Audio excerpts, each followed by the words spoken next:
Hi everyone, welcome back to दिलों की महफिल। दिलों की महफिल प्रेजेंट्स तुम लौट आना। कहते हैं अगर कोई पहली मुलाकात दिल को छू जाए तो उसकी यादें बारिश की खुशबू की तरह हमेशा साथ रहती हैं। तो फर्स्ट पार्ट में हमने देखा था कि यहाँ पे आरव को एक लड़की दिखी थी जो कि उसके सामने ही अभी चाय पी रही थी। दोनों ही अब अपनी अपनी चाय में गुम हो चुके थे, लेकिन ऐसा सिर्फ उस लड़की को लग रहा था, जबकि ऐसा नहीं था। आरव अभी भी बीच बीच में उस लड़की को देख रहा था जो कि अभी भी अपने हाथ में उस नीली डायरी को पकड़े हुई है, जो कि शायद बारिश में थोड़ा बहुत बाहर बाहर से ही सही लेकिन भीग चुकी है। साथ ही वो चाय भी पी रही थी। गीले बाल जो उसके फेस पे आ रहे थे, क्या ही खूबसूरत लग रहे थे। धीरे धीरे बारिश कम होने लगी थी और लोग जिन्होंने अभी अपनी मंजिल बदली थी, उन्होंने फिर से अपनी मंजिल देखना शुरू कर दिया था, जो कि उन्हीं का घर था। ऑफ कोर्स हर किसी की एक मंजिल होती है और वो होता है उनका मकान, उनका घर, उनका एक ऐसा सेफ प्लेस जहाँ पे वो हमेशा जाना चाहते हैं।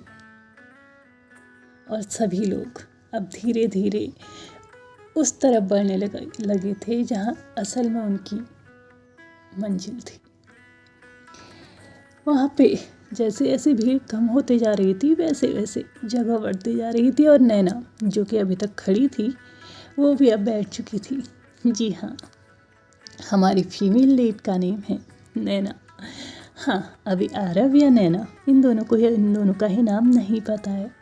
आने वाली स्टोरी में हम देखेंगे कि इन दोनों का नाम कैसे पता चलता है। देखते हैं कि बहुत जल्दी ही ये टाइम आता है या फिर इन दोनों को इनके नाम को पता करने के लिए भी बहुत वक्त लगेगा। ये तो हम आने वाली स्टोरी में देखेंगे, लेकिन अभी हम देखते हैं कि यहाँ पे क्या चल रहा है। जैसे जैसे यहाँ पे लोग कम हुए वैसे वैसे ही यहाँ पे स्पेस बढ़ चुका था, और अब जो नैना है वो भी वहीं पे एक जो बेंच था उस पे बैठ चुकी थी। ऑफ कोर्स भले ही लोगों ने अपनी मंजिल की तरफ जाना शुरू किया था, लेकिन अनफॉर्चुनेटली अभी नैना का या फिर आरव का मंजिल का सफ़र शुरू नहीं हुआ था, या फिर उनकी मंजिल की जो जर्नी थी उसको स्टार्ट होने में थोड़ा वक्त लगना था। इसलिए नैना तो थक के बैठ चुकी थी। वो इसलिए नहीं बैठी थी कि उनकी जर्नी स्टार्ट नहीं हो रही थी, ऐसा कुछ। एक्चुअल में इस बारिश में बस आके जा चुकी थी और वो उसे पकड़ नहीं पाए थे। And same goes with Aarav भी बारिश में इतना खो चुका था, इतना मतलब वहाँ पे उस चाय पे उस माहौल में, और उसके ऊपर से नैना की एंट्री, इसके चलते उसकी भी बस मिस हो चुकी थी।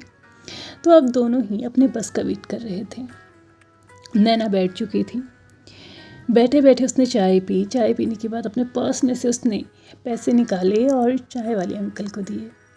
थोड़ी ही देर में नैना की बस आ चुकी थी और नैना उसकी तरफ बढ़ चुकी थी। नैना जब वहाँ से निकली तो लगभग 2 या 3 मिनट के बाद आरव की भी बस आ चुकी थी, और आरव भी बस की तरफ बढ़ता उससे पहले ही उसने देखा कि उस बेंच पे एक नीली डायरी पड़ी हुई थी। उसने धीरे से उस डायरी को उठाया और अपने आप से बोला, लगता है ये उसी लड़की की है। आरव ने वह डायरी खोलने का सोचा था, लेकिन अगले ही पल उसने खुद को रोकते हुए बोला, किसी की इजाज़त के बिना उसके जज्बात पढ़ना ठीक नहीं। तभी पीछे से अचानक एक घबराई हुई आवाज़ उससे सुनाई दी, एक्सक्यूज़ मी, ये मेरी डायरी है। ये कहते हुए आरव ने पलटा तो देखा नैना खड़ी हुई थी, बारिश में भीगे बाल, आँख,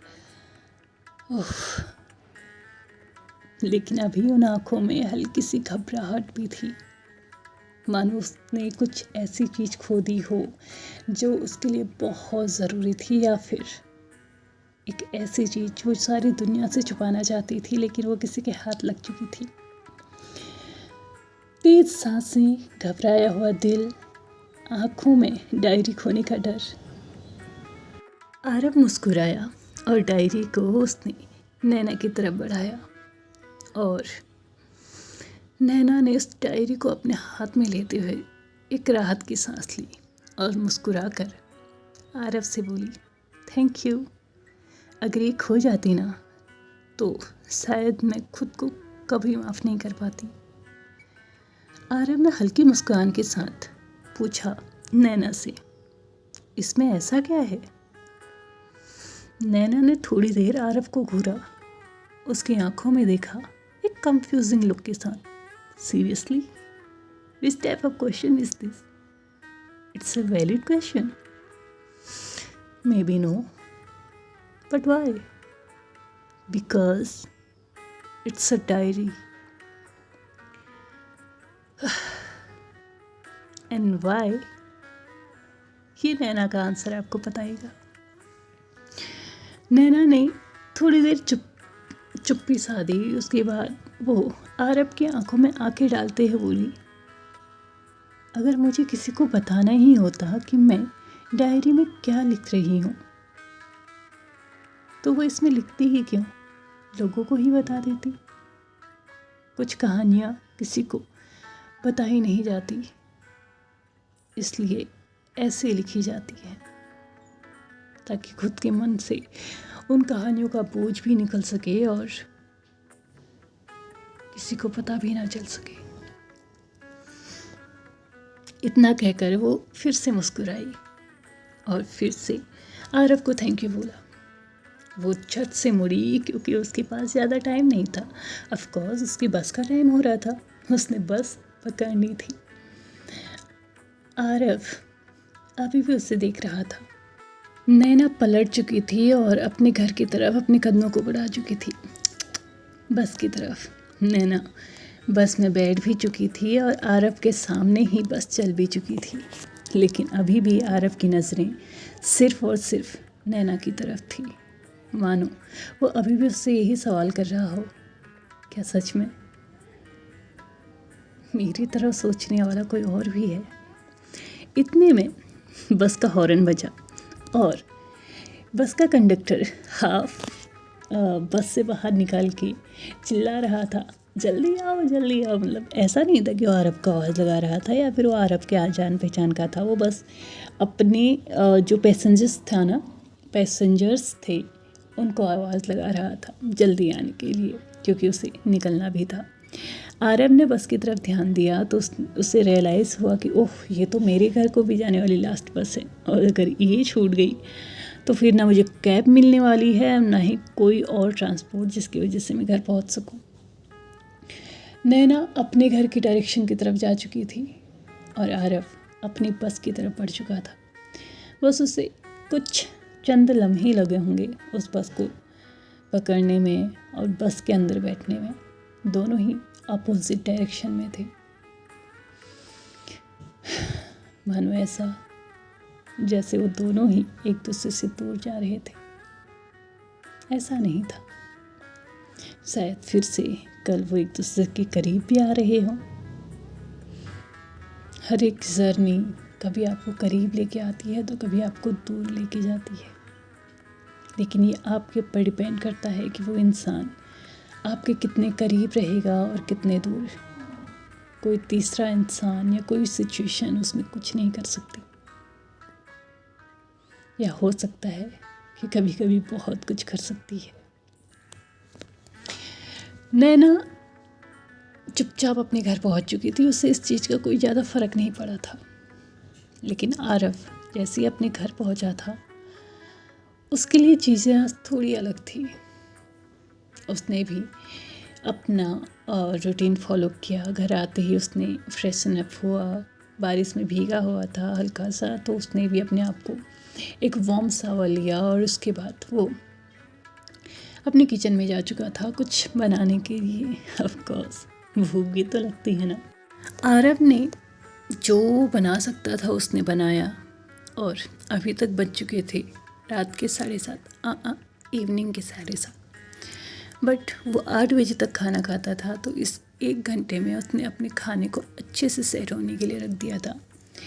यानी कि जो स्टीम होती है ना, ये स्टोरी में तो नहीं बोलना चाहिए लेकिन फिर भी मैं बोलूँगी, अगर खाने को कुछ देर तक छोड़ दिया जाए तो उसमें फ्लेवर बहुत अच्छा आता है। आई मीन पकने के बाद। अभी ये नहीं कि आपने तुरंत ही खा लिया तो बहुत अजीब सा हो जाता है। तो आरव भी वही करता था, उसके डेली का रूटीन था। वो बस कुछ टाइम उसे 15 से 20 मिनट या फिर उससे भी ज़्यादा वो उसे रख देता था, उसके बाद ही खाता था। और 8 बजे तो मोस्टली वो खा ही लेता था। आरव इस टाइम को वेस्ट नहीं करना चाहता था। वो उसने अपने ऑफिस का बैग पकड़ा और उसमें से अपनी डायरी निकाली। और जैसे ही उसे डायरी पकड़ी, बाहर निकाली और उसमें कुछ लिखना स्टार्ट किया, तो उसके पास लिखने के लिए था, आज एक लड़की मिली। और इतना ही लिखते हुए उसने फिर से वो पूरा सीन याद किया जो उसके साथ आज हुआ था। उसने धीरे धीरे अपनी डायरी के पन्ने पलटने शुरू किए, जैसे वो देखना चाहता हो क्या सच में बात सच थी। डायरी में हम वही लिखते हैं जो हम किसी को बता नहीं पाते, और जब हम किसी को बता नहीं पाते तो हम किसी से पूछ कैसे सकते हैं कि डायरी में क्या लिखा था। जिस पन्नों को हम खुद पलट के नहीं देखना चाहते, उन पन्नों को हम खुद किसी और की लाइफ में कैसे कुरेद सकते हैं।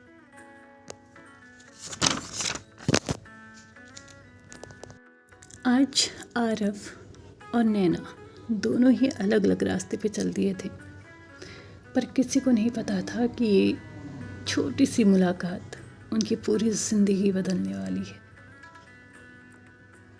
कुछ लोग हमारी ज़िंदगी में दस्तक नहीं देते, वो सीधे हमारी कहानी का हिस्सा बन जाते हैं। क्या आरव कभी ये पता लगा भी पाएगा कि नैना की उस डायरी में क्या लिखा हुआ था, या वो जो अपनी डायरी में लिख रहा है वो किसी और को बता पाएगा? ये तो हम देखेंगे आने वाले एपिसोड्स में, क्योंकि अभी हमारा टाइम हो चुका है इस पार्ट को यहीं पे ख़त्म करने का। तो वीडियो पसंद आए तो please like share subscribe and comment करते हुए जाइएगा। Thank you so much for watching my video and bye bye.